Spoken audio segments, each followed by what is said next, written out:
Hello crafters, this is Adrienne. I wanted to come by and share with you a quick tutorial or walkthrough on how I make my 3D envelope. I use the envelope, the punch board by We Are Memory Keepers, a trimmer, I'm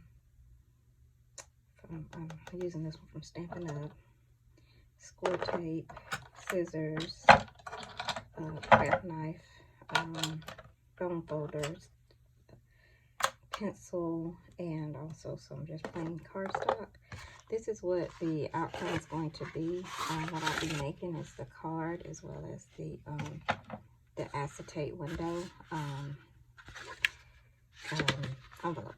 So this is what I'll be making today, and I just wanted to come by and share with you all how I created this. It's a 6x6 card, and the envelope is maybe about a quarter inch taller and wider.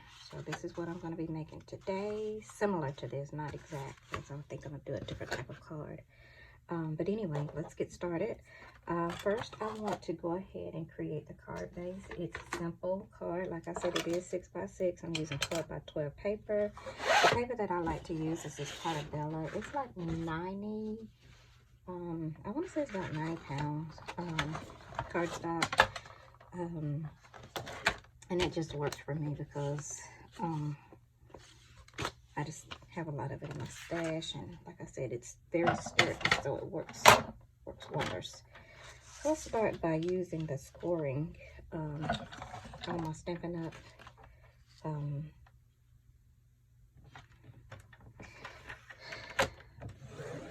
trimmer. I'm going to go ahead and score at 6 on both sides. That'll give me an even 6-inch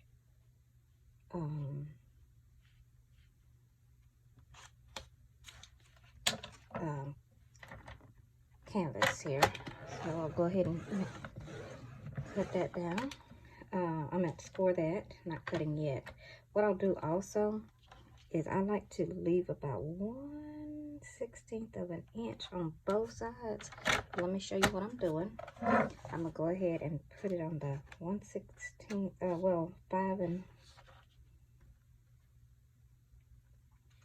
15/16, and I'll just cut this all the way down to the 6-inch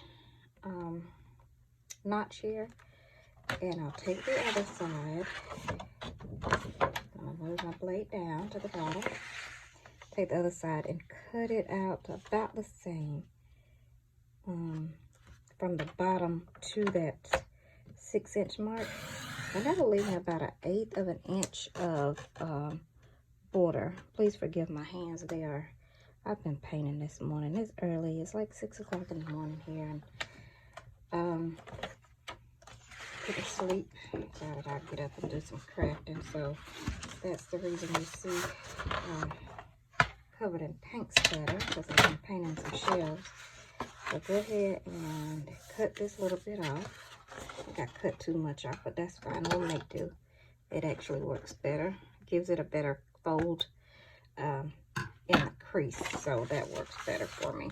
So I'll go ahead and fold it in half, and I'll get my bone folder and give it a good burnish, because it's going to be I want it to be crisp. So I'll go ahead and take that and get that pushed down really good. Get this side also. Alright, so I got my fold. This is actually going to be my cover. This is going to be my cover. This will be the inside, and it's going to be interactive because this side will be covered, and it'll have a little sentiment on here, but this is where the signature page is going to be, where the person who is sending the card can actually just go in and write their message. If they want something hidden, they can go ahead and put it on there, because once it sits up like this right here, you won't see the inside. You'll just see that basic sentiment. So I'll go ahead and also, what I like to do is go ahead and get my my inside of this. I want to go ahead and cut it out. Now, the way that I do mine, it may be a little bit complex for some, because some people like to use cutting dies and stuff like that, and I understand that everybody doesn't have it. So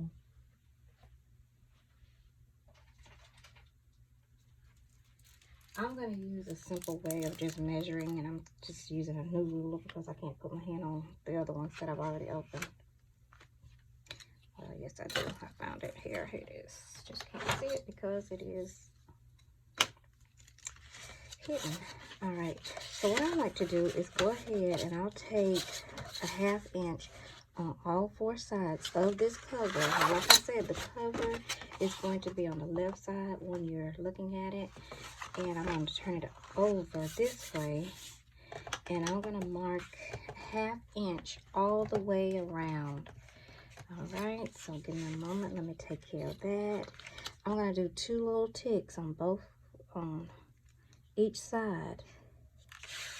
2 little ticks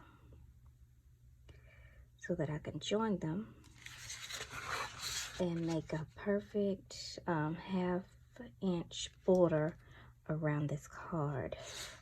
So just bear with me just a few minutes while I do that. I hope everybody had a Merry Christmas and that you have had a chance to enjoy your families. I do hope that you are able to enjoy upcoming New Year, that you've already set your resolutions, if there is such a thing, and I hope that you are able to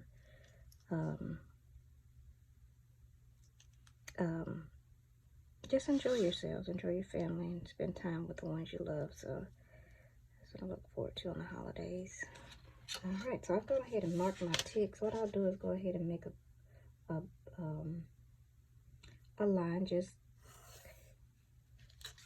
to connect those tick marks, so I'll know where I'm cutting. I'm not wearing my glasses this morning, so my vision is not the best, but I'm gonna do the best that I can.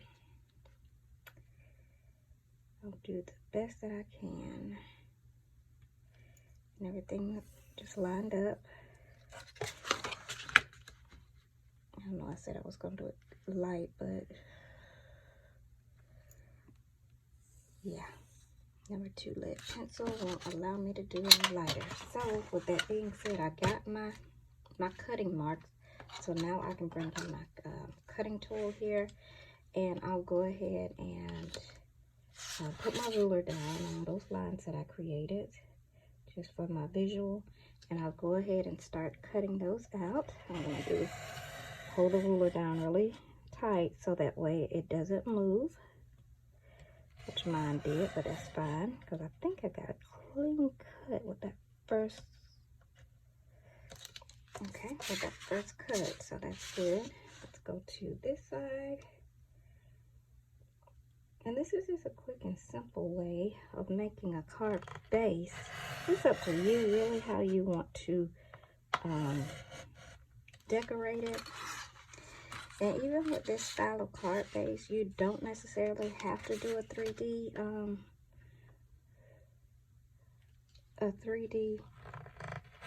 envelope.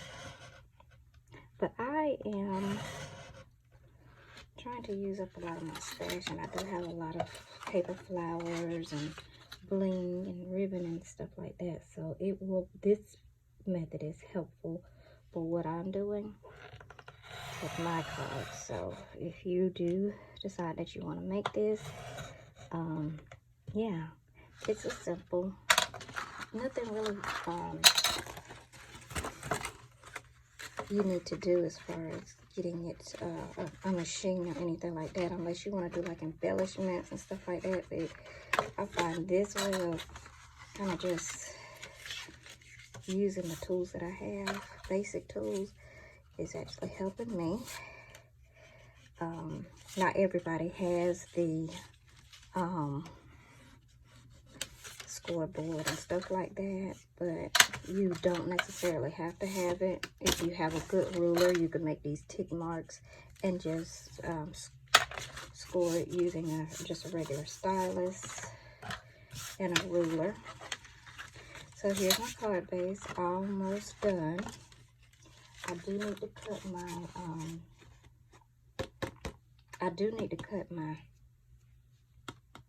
my acetate, but I'll do that last. I just wanted you all to see the card base, because what I'll do is I'll go ahead and measure and cut down my 12 by 12 acetate and put it in here.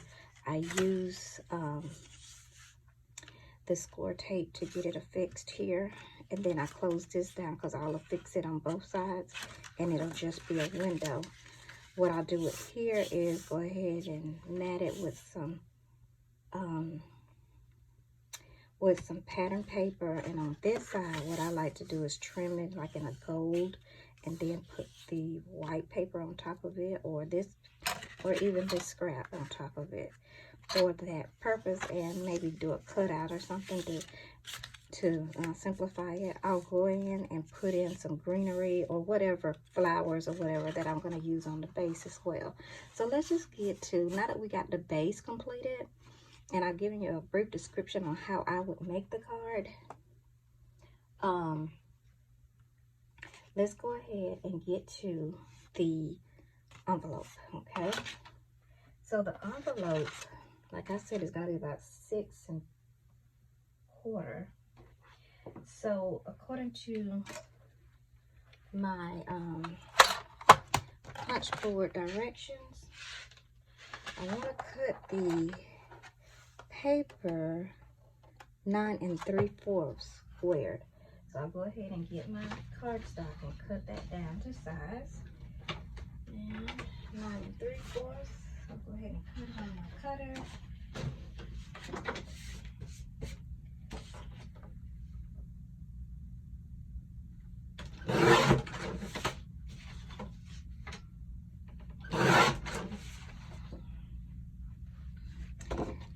So now that I got it cut on the cutter, I'll go ahead and go in with my punch board and I'll make the necessary notches and cuts. And all right, so according to this, we're going to cut at we're going to score and punch at 4 7/8. 4 7/8. So here's my 4 7/8 right there. I'll line my paper up. What I do is give it a punch, and I'm going to use that first little notch there, and then that second one, that's going to give me my depth that I need, which is about 1/4 inch right there. Alright, so I'll go in and I'll turn it around and make sure that I get it back on that line. I'll get that little score line here, or that first line that I scored, and I'll go ahead and give it a punch. And I'm going to go ahead and score and score.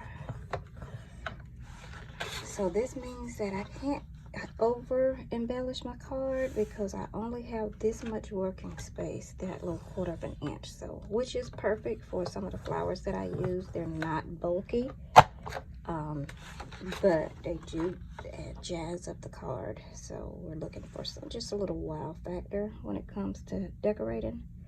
So I got that. Let's see, go ahead and make this and this score, and there you go. Alright, so now that I have this prepared, and I'm going to go in and utilize this. I think I want to use this as my guide to cut out my middle, and I'll be using acetate on this. So I'm going to go ahead and line it up.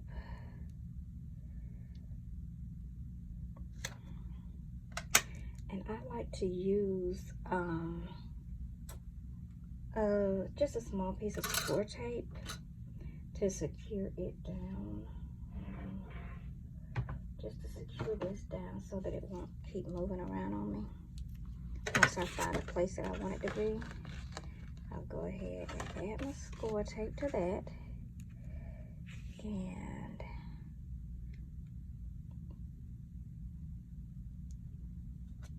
line it up as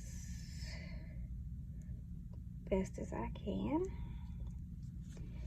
And then I'll go back in and hold that score tape.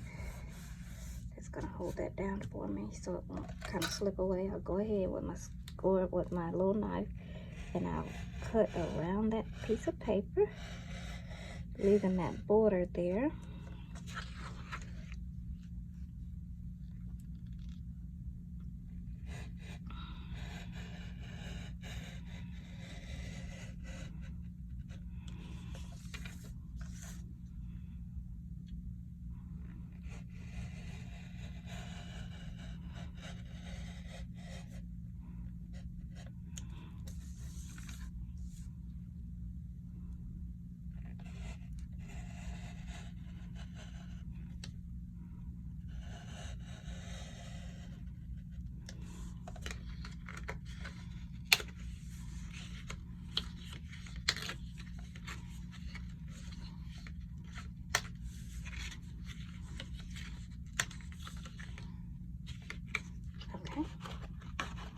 There you have it. And one thing that I did forget to do, I forgot to go in and notch the corners of that paper. And that's just an easy fix. So I'll go in, slide that in that groove, punch, and punch, punch, and punch. And that just gives it a nice finish. So it's not so sharp, the edge. All right, bear with me a moment. I'm gonna go ahead and find my acetate and get that cut down.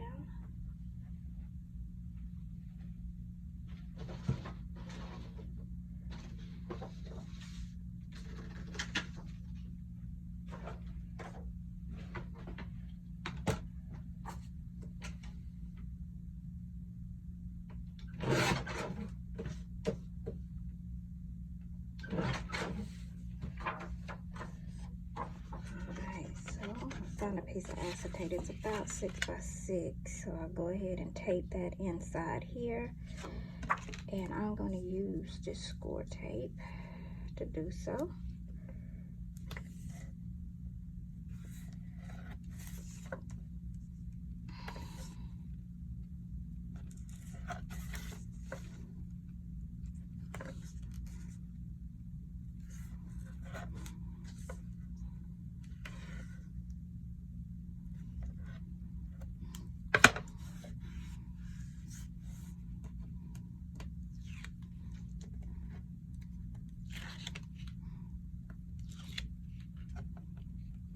Just removing the backing of the tape now, and I'll go back in and add my acetate. Once I get done, I'll go ahead and clean up the acetate because it's a little dingy looking. But the final result will yield a smooth finish, so it's just a matter of going back and kind of tidying up a little bit those the acetate, because it can get a little bit not really dirty, but a little bit smudged in the process. So, and I'll just go ahead and fold up my envelope. And just for this purpose, for the video, I think I'm going to use a little hot glue to seal this. I'm not going to seal the envelope, but just put it together. What I'll do also is probably go back and use like a little I will use a sticker or something to close it. Yeah, a little sticker will work. And I don't have my small glue gun, so I'll be as careful as I can as far as applying this glue to the very edge of this paper, because I don't want it to seep. And I'm gonna line that up. You have a little seepage, but it's not terrible. It's not terrible. Alright, so I got that. And I'll go ahead and add this side as well.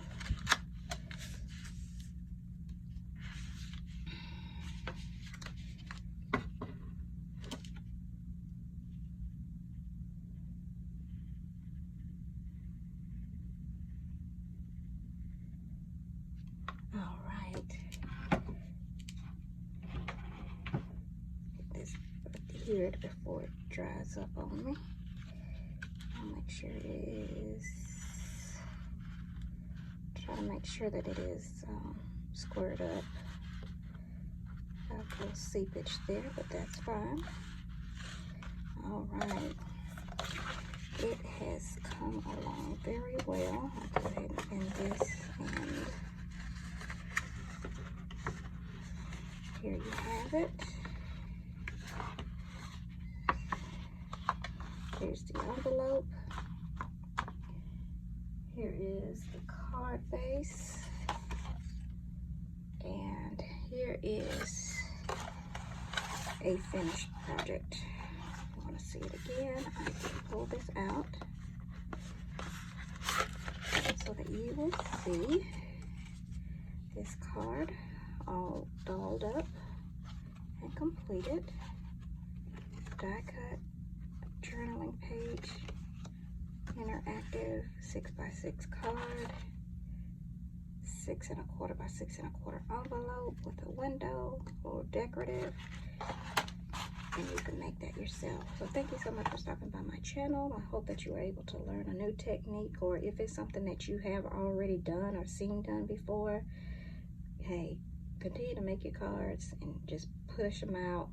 Have some on reserve so that you can give them as for birthday cards or any on any occasion. Go ahead and make you up some. So in 2023, there's no excuse. Go ahead and get your cards early so that way you'll have some throughout the year for your crafting friends or families, family and friends, okay? Even work associates, they deserve something nice every now and then.